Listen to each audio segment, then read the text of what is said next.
once I understood about content creation, it was all about living forever.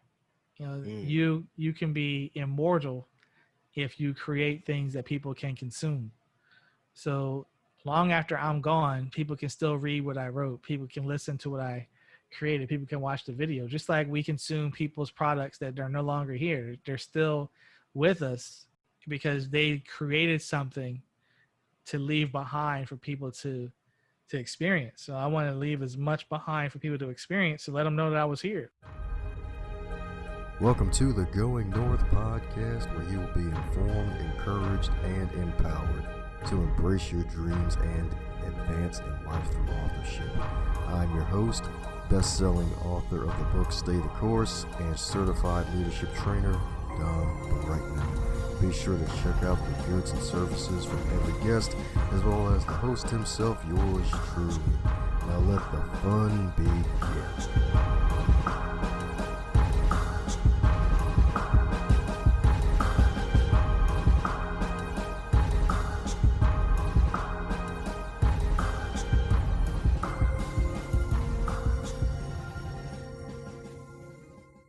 And today on the Going North podcast, we're bringing some fabulous students from across the globe. Today is no different. Heck, oh my kid, today's a different special occasion. Got to give a shout out to my big homie CJ, not from Grove Street, but from North Kakalaki, because he hooked me up with the heavyweight champ today, folks. My goodness, this guy, best-selling author, owner and founder of Potential Unlimited LLC. That's right, folks, Potential Unlimited. And the beautiful thing about this is that company, it was designed to train and equip the mind to activate the vision, cultivate the passion, and hone the skills necessary to live life on your terms. And this guy right here, highly sought after speaker who's delivered over 3,100 empowering presentations to schools, colleges, and organizations throughout 45 states in the U.S., 5 provinces in Canada, and Puerto Rico. And this guy right here spent the last 15 years working in higher education, leadership consulting, and motivational speaking. And funny enough, it's probably 4,100 now, considering this bio, because this one might be an older bio. This man right here's probably got like 5,000 of them. So let's give it up for the one, the only JFP himself, Mr. Jerry Franklin Poe. How you feeling today, sir? I am awesome, outstanding, glad to be here, ready and willing to knock things out the park tonight. There you go, with big old super kicks and baseball bats, baby. That's what I'm talking about. Yes, sir. I just want to thank you, but I just want to thank you first for the opportunity. Thank you for sharing your network, your stage with me. It's just an honor to be here and having, connection with your audience. Heck yeah, man. That's right. Got to keep that Wi-Fi signal open for all the good stuff. Right. Yep. Some stuff is extra good. You have to put like 10 O's in it because it's good. Yeah. But yeah, man. So with all bios, they always have some missing teeth. So mind filling in some cavities that I may have forgotten to mention in the bio, man, about the one and only JFP himself? Yeah, sure.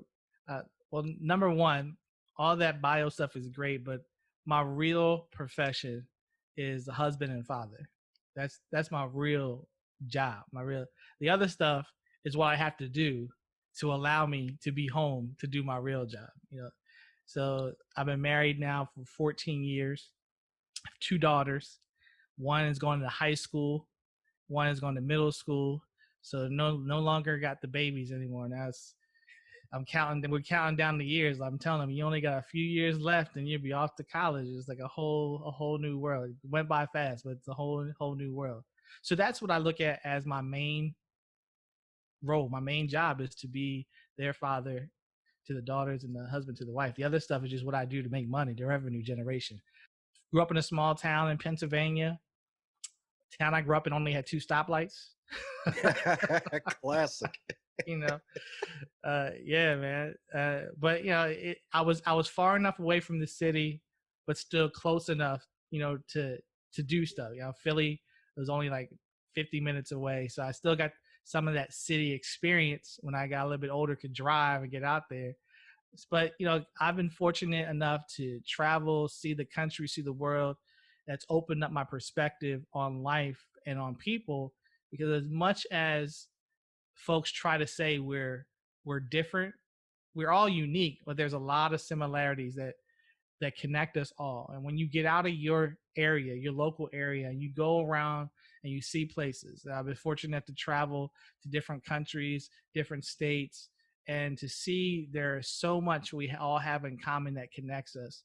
And that's what I'm about with people, is just how do we come together? How do we connect? And how do we get things done for all of us? I believe in humanity over everything else. Oh, yeah, baby. That's what I'm talking about. Humanity over everything else. And I feel like that's something that a lot of people have forgotten. And this year, especially, has revealed it.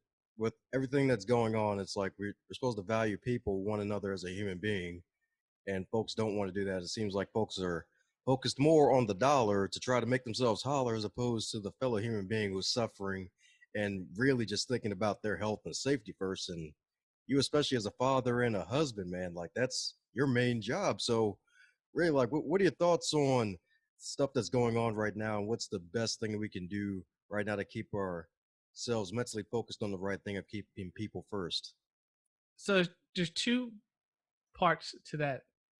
So yeah, the humanity part is critical. We are individuals, but we're also part of a bigger collective.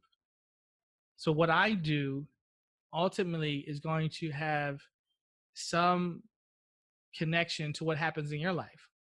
It may not be apparent right up front, but my actions aren't just for me, they're also for other people.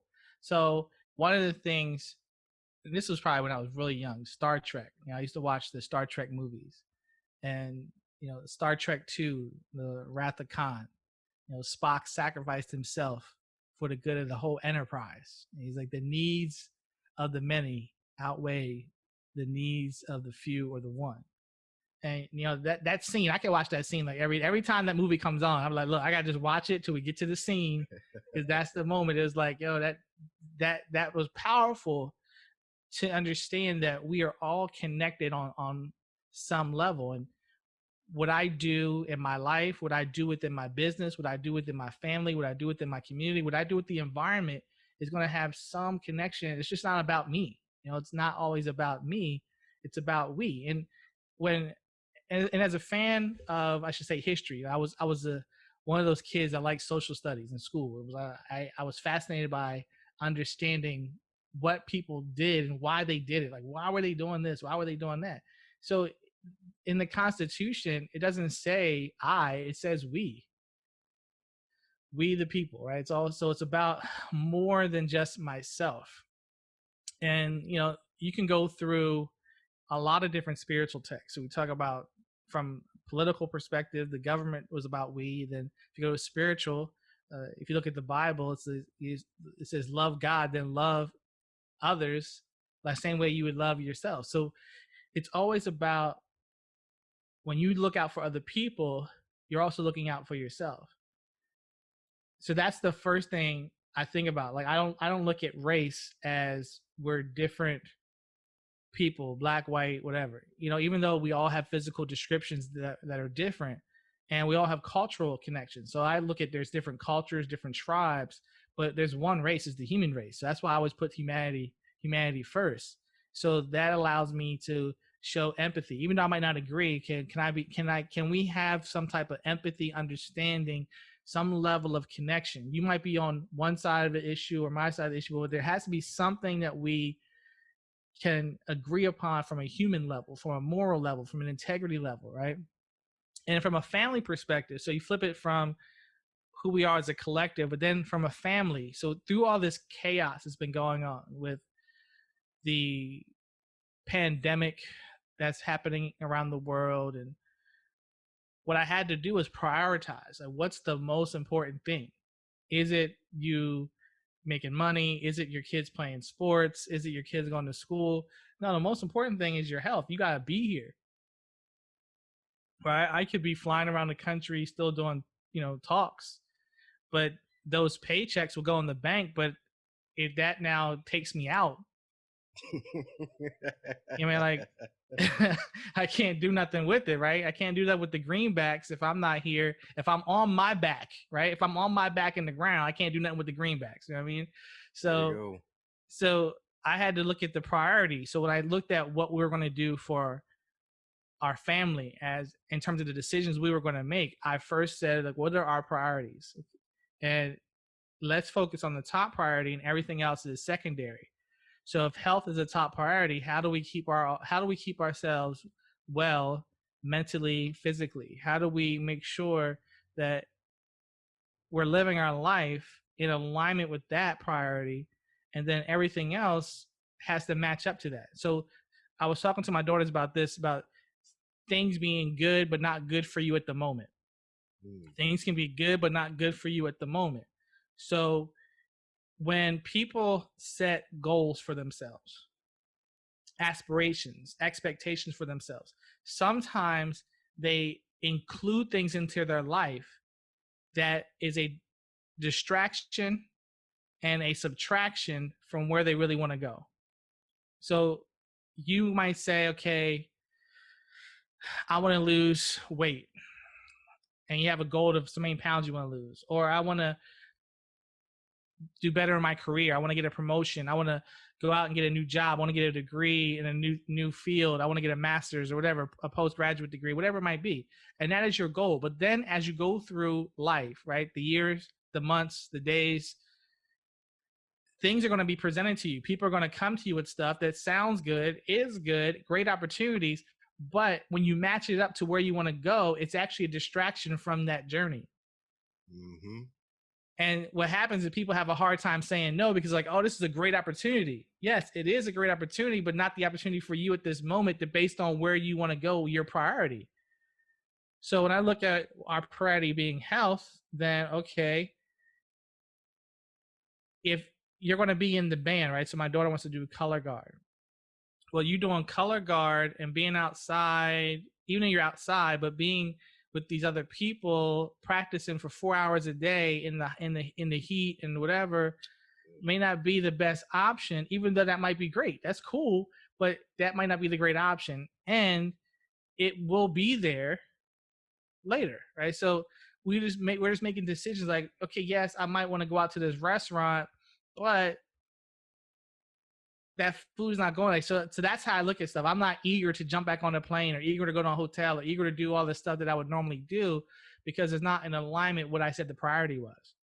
So that's what has helped us focus, navigate, negotiate through all of this stuff that's been going on, because what I had to focus on is what's the priority for the moment. Because sometimes what happens when you're in a crisis mode is you have to make sacrifices for the greater good or for the end objective. So I watch sometimes these medical shows where when they have a big catastrophe and like stuff that they would normally like take their time with, they're like, nah, we ain't got time for that. We got to focus on what's critical. We got to tag people with yellow tags and red tags. And we got to get to the stuff that's the most important things right now. And that's where we are. We have to look at what's the most important things right now, because if you focus on the other stuff, then it only prolongs the misery that you're going through. And I don't want to be in this state for a long period of time. If we don't have to, we can get out of it, then great. So it's focusing on what is important to you. I believe it's Stephen Covey in his book, The 7 Habits of Highly Effective People, where he talks about the circle of influence and the circle of concern. And a lot of people have difficulty separating what they're concerned about versus what they have influence over. And throughout my life, I've always focused on, I've done my best to focus on what can I change and what do I have to accept? What can I change? What do I have to accept? So there are certain things you have no control over, so you have to work on accepting it. And other things you can change, you work on changing it. So I look at what do I have influence over and focus my energy, my time, all of that on what I have influence over.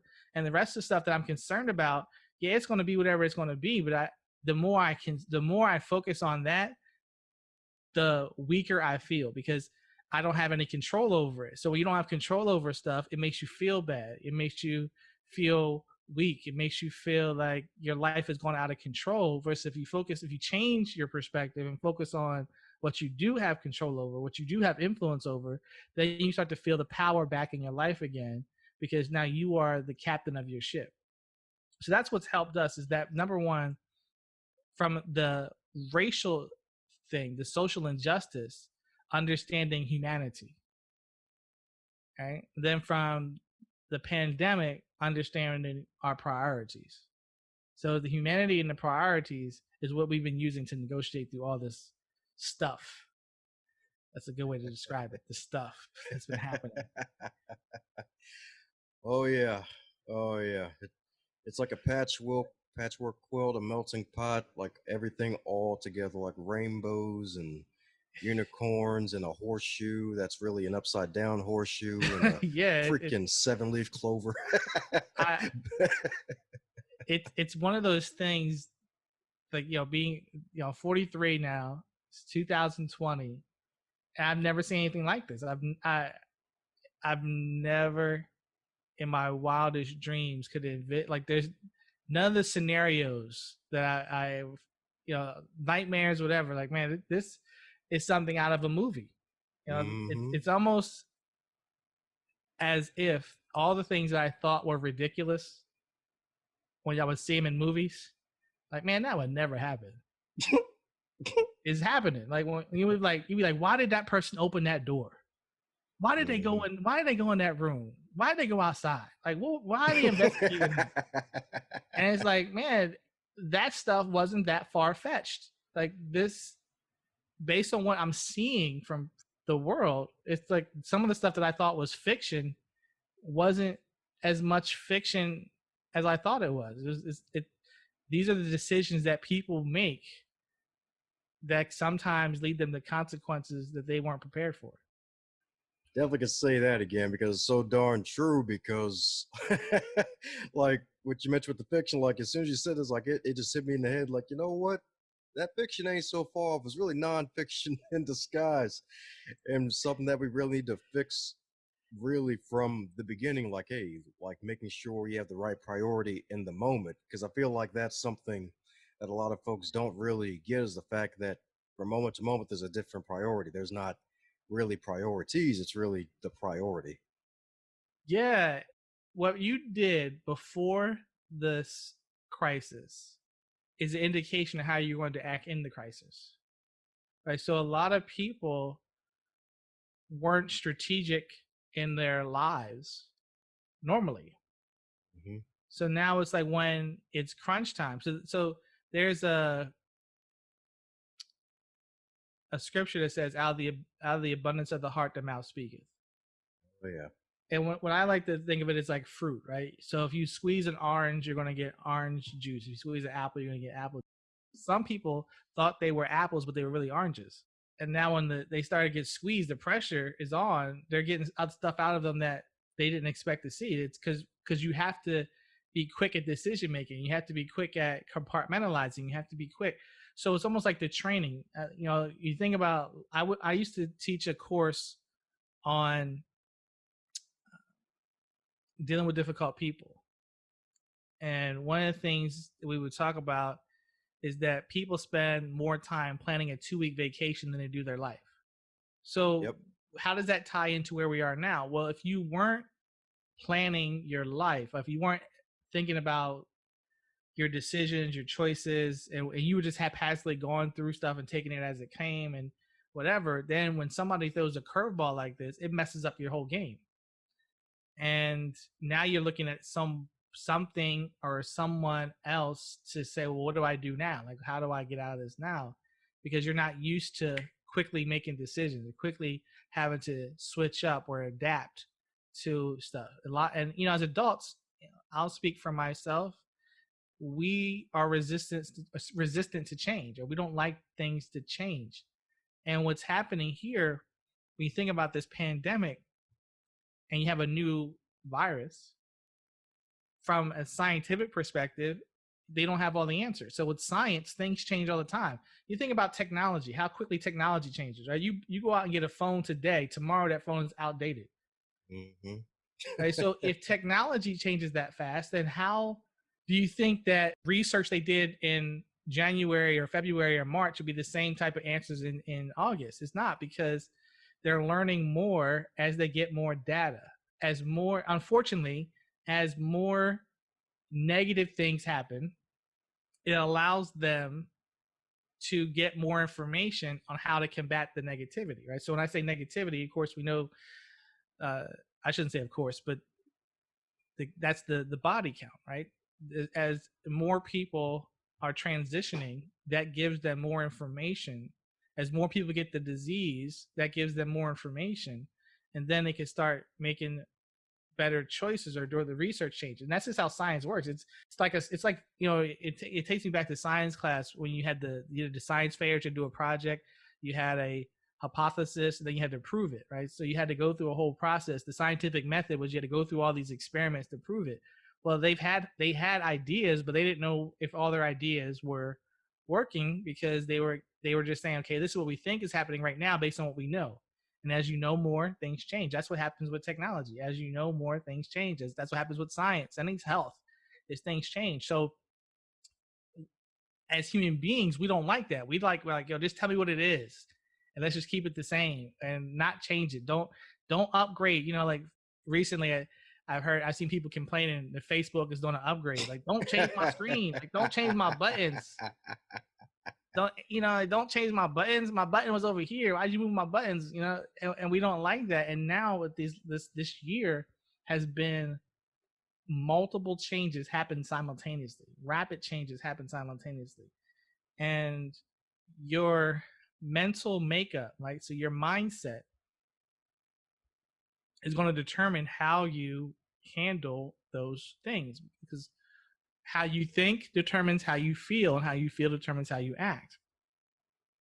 And that's just the way it goes. There's no way around that. So it's a interesting circle that I don't think a lot of times people are seeing the cycle they're going through, because they were just used to things being a certain way. And now it's like someone flipped over the apple cart and it's like, what do I do now? Like, how do I put these pieces of the puzzle back together? But unfortunately, the puzzle's not going to go back to the way it was before. Nope. Nope. That's just the way it is, the way the cookie crumbles. You won't be able to put the pieces back. It's no matter how much you try to glue it back, that cup's not gonna look the same once it's broken. Yeah, exactly. That's funny enough. That actually reminds me of a social media meme about like how this random glass or random potches was broken somewhere in like an Eastern country. I think it was like Japan or whatever, and they actually melted gold to actually meld it back together and looked even better than before. So that's really just the power of really adapting to change and really just dealing with change. And heck with the Facebook example earlier, like sometimes going through my memory feeds, I see random people just commenting. It's like, oh, this darn Facebook layout sucks.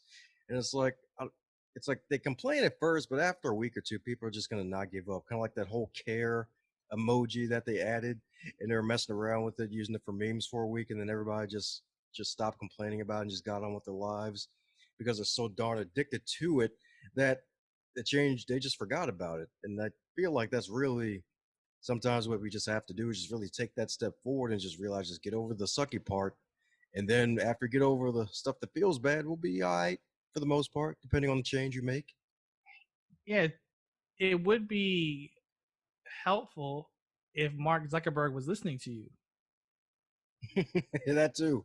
Right? He's not listening. You're like, I don't care how many comments you make or how many posts you make. Facebook's not gonna be like, oh, look, people didn't like it. They're like, no, man, they changed it. They didn't ask your opinion to change it, and they're not gonna ask your opinion to change it back. Once they change it, they changed it. So you either have to get off or stay on and deal with it. And that's what people don't realize. A lot of times folks, when back to that circle of concerns versus circle of influence, they're so focused on things they have no control over, and they waste a lot of energy, right? Because it can be exhausting complaining about things that are not going to change based on your complaint. Now, I'm not one to say you shouldn't assert yourself and speak up. Yeah, you can speak up. If somebody messes up my order, I'm saying something like, "Look, man, this is not what I ordered. I'm not going to just take it." But that's something I can change. You know, what what Facebook does, or what Android does with their software on the phone, or whatever it is, what Apple does, some of the things that are happening in life, no matter how much it upsets you, there's nothing that you can do that's going to alter that decision in the moment. And if you can change it, the change might take years to change it. But a lot of people are complaining about things they have no control over, and thinking that it makes sense to do it, or it feels good to do it. I get the release of the emotional release, but they don't realize how much time is being wasted and how much of a distraction it is from what they could be doing to change something. What else could you do? What else could you be focused on to get results in your life, or to change the direction of the course of your life? And it's just interesting. It's interesting to see how people respond, because it's all about responsibility, really, what it comes down to. So I believe in responsibility, which means I have the ability to respond to what's happening to me. So if I'm 100% responsible, that means 100% of the time I have control over how I respond to things that are happening in my life. So if I don't like how I feel, then I should focus on how do I change the response to what's happening. Because sometimes I can't change what happened. I cannot change the fact that I got in a car accident. It just happened. But I can change how I respond to what happens. And how I respond to it will determine that outcome, whether the outcome goes in a positive direction or a negative direction. Because one of the things I teach my daughters, I have this concept I created for them called bus stop wisdom. Bus stop wisdom. Because we would, as the thing I said earlier, my job was to be the father. Like, so I would go out, do a seminar, I'd go out, do a talk, I would go out on the road, and then that would allow me to be home more. So if I go out and do a couple speaking gigs, pick up a couple checks, and then I could be home and work from home. So I could take them to the bus stop, pick them up from the bus stop. So in the morning, you have to wait for the bus, and you're there probably 10 minutes before, 5 minutes before. So what do you do? What do you talk about? So I created this idea of sharing with them tips that would help influence their day, tips that would help insulate their mind. So I knew that was my last time to influence their day and insulate their mind before they left. And now they're going to be with people that are strangers to me. So one of the things I shared with them was about this idea that you are 100% responsible, and that you have control over the outcome, and how you see an event determines how you think about it and how you feel about it. So sometimes you can change your sunglasses. So if you have certain sunglasses on, it tints your view, right? You take the sunglasses off, it's really bright. Put the sunglasses on, but they're blue tinted sunglasses, so now everything looks blue. Put on the red tinted sunglasses, everything looks red. So I could be looking at something, but I have on different color sunglasses, and we see totally two different things based on the shades of the sunglasses that we have on.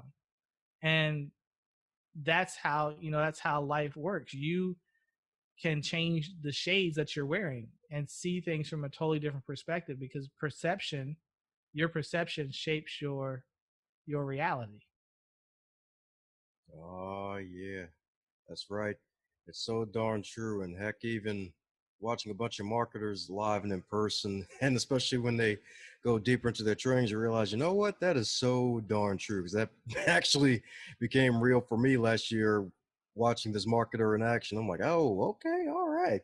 So this is why people buy all these likes and follows on social media, to give that perception that they're bigger that they are than they actually are. So that way folks will buy more into what they're doing, and just that real facade of what people see. Some people buy into it. Heck, even a lot of people sometimes buy into it, and if they don't follow through on what they truly deliver, then they feel buyer's remorse afterwards.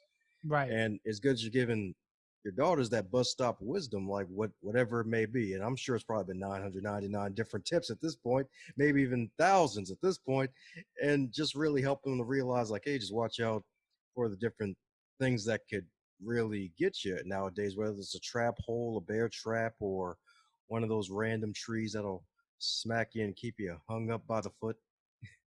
Yeah, yeah.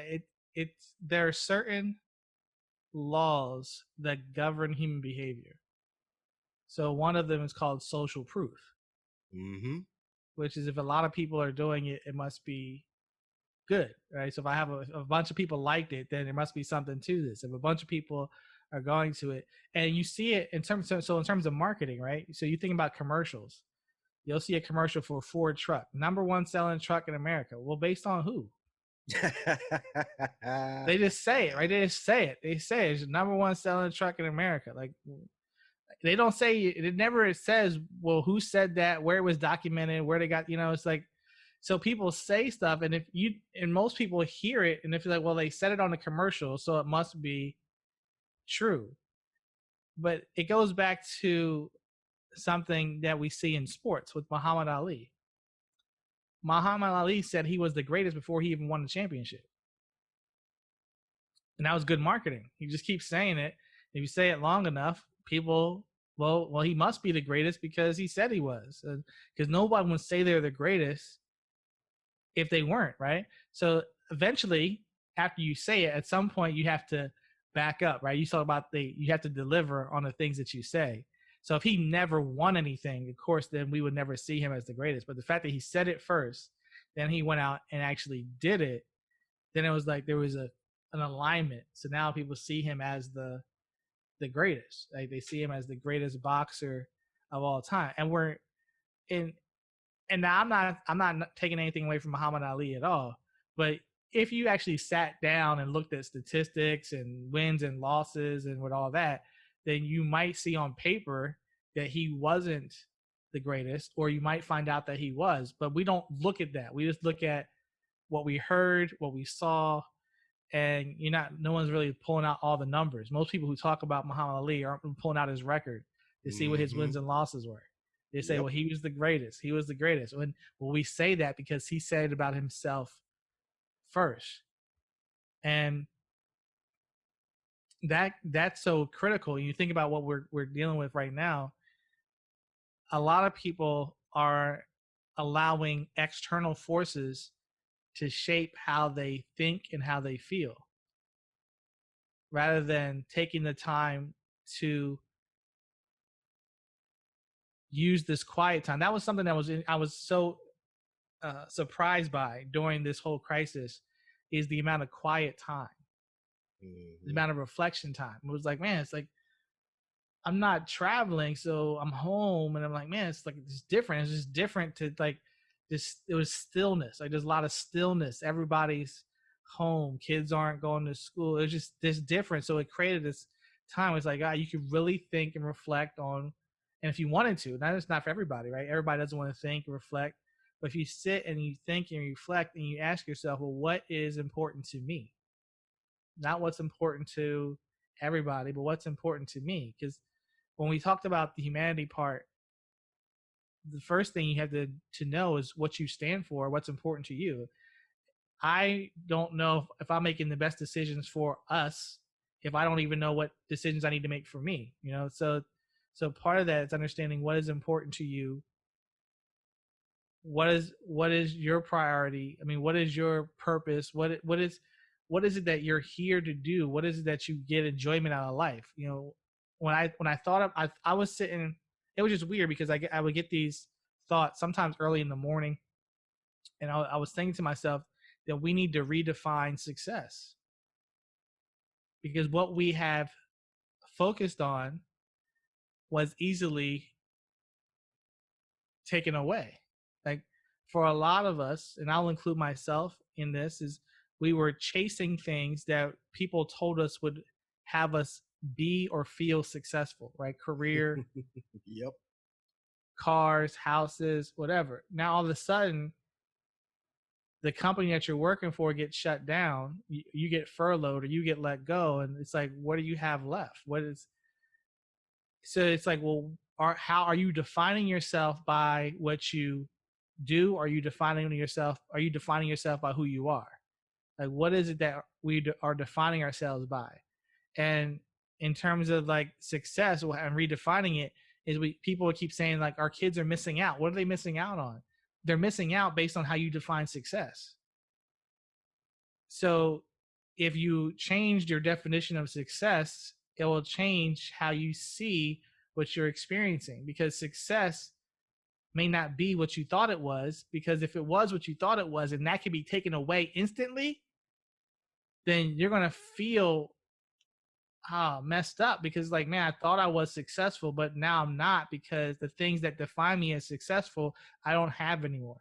So, so what is your definition of success? How you define success for yourself, not based on what people say should be successful, not based on what society says should be successful, but like, how do you define success for yourself? What is important to you that would have you say, I am successful? Just like Muhammad Ali said, I am the greatest. Well, what is it for you that has you say, I am successful? That's what I'm talking about. It's a rare occasion to bring up this question, but if we were making a cake called a success cake, what would be the ingredients for that cake of success? Great question. So when I was thinking about this, I stripped away the monetary parts to it. So it was more of a contribution. So I was like, well, what cannot be taken away from me is what I contribute to other people. And you no matter what happens in society, no matter what happens with the economy, I can always help somebody else. I can always contribute to somebody else's life in some way. So if I am able to assist, if I'm able to help propel someone forward, if I'm able to help someone else out, if I'm able to contribute to somebody else's life, my family's life, my friend's life, other people in my community, if I'm able to do that, then I'm successful, because I'm successful based off of not what I achieve or obtain. I'm successful based on what I could do for other people. There you go.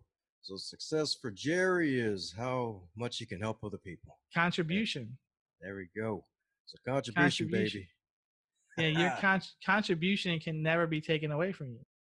As long as you're here on this planet, you have the ability to contribute to other people.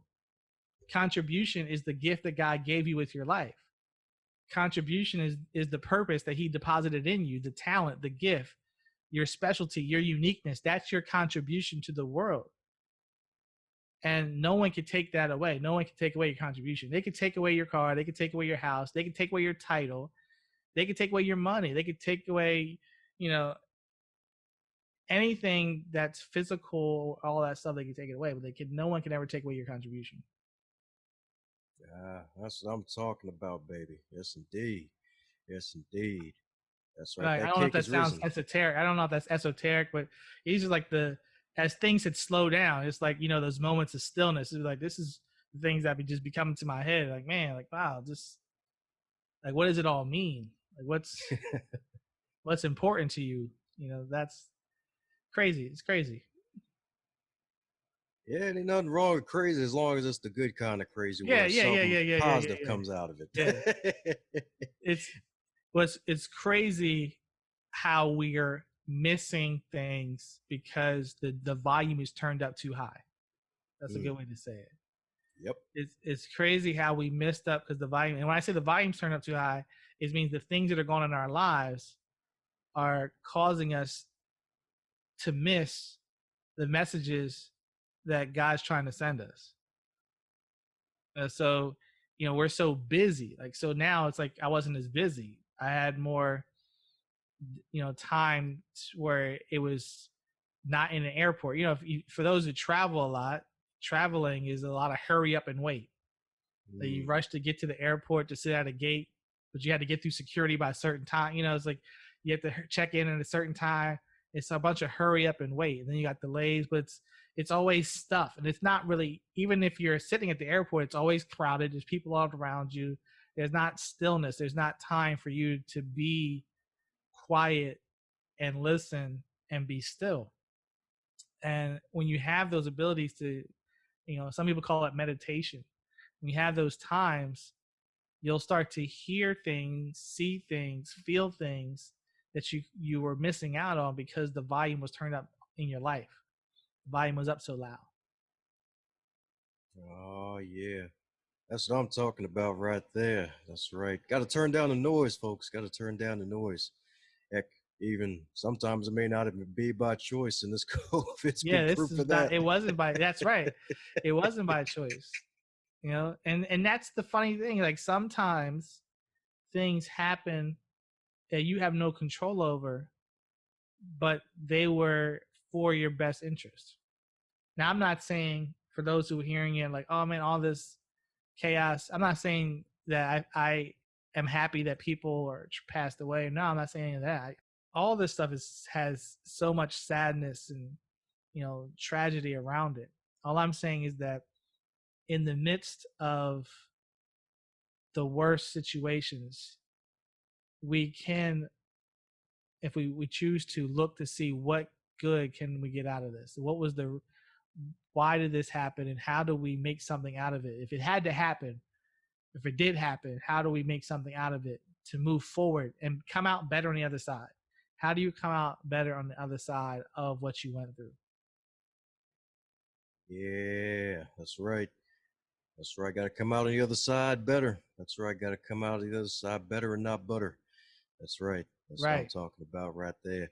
So, speaking of other side, if you were to wake up tomorrow and you were 25 again, but this time in 2020 with no pandemic and all of your amassed wisdom, what advice would you give the 25-year-old Jerry?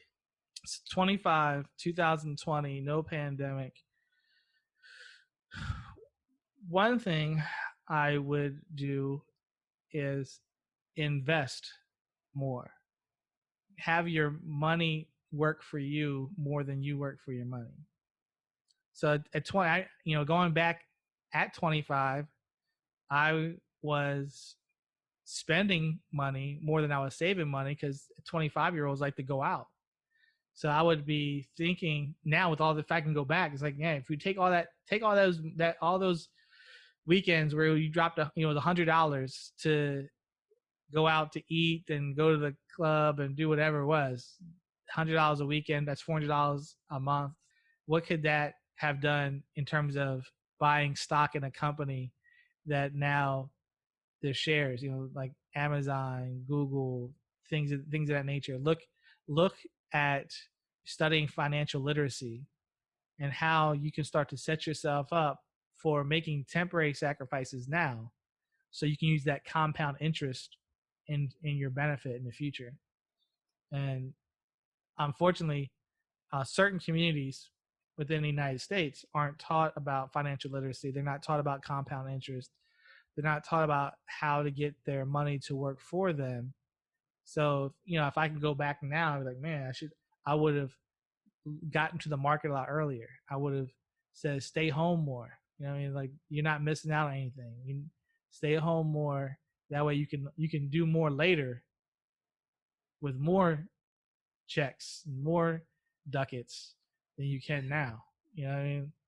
Make that dollar stretch a little bit more. Yeah. And that would be one. And then the other thing would be to take more risks. Sometimes, especially when you're younger, sometimes you don't think you can do certain things till you get older. Mm-hmm. But I think the book is called Accidental Millionaire. And it Yep. talks about some of these guys who hit big when they were younger because they were audacious enough to take a shot. And sometimes we think, well, this won't happen to me, or this won't happen for me unless I get more years of experience. And the reality is, you could take some shots and fail faster, fail often, fail quicker, fail faster, and just learn from those things. But just start taking bigger shots. It's funny because watching some of these basketball games that were played last week, and watching where these guys are shooting from in terms of their range. They're crossing half court and just shooting the ball with ease and it's going in. Versus 30 years ago, when I would watch players play, no one would ever think of shooting the ball on a consistent basis from right over half court. The whole goal was to get the ball as close to the basket as possible. And now guys are Mm-hmm. just pushing the limit. Like, yo, man, I'm gonna just work on shooting the ball from as far away from the basket as possible. And they're making it look easy, right? They're making it look so easy just to shoot the ball from so far away. And that's only because someone thought about it. Like they were audacious enough to take a shot. And that's what I would tell myself, do some of the stuff that I was able to do, but just do it earlier. Write a book at 25. There's enough you knew at 25 where you could have did a book, So that's the whole thing. Like that, just take some bigger shots, invest more early, and let that compound interest work for you. There you go. That's right. That's CI, baby. Having that money do that yoga, baby. That's right. Having it Yeah, stretch.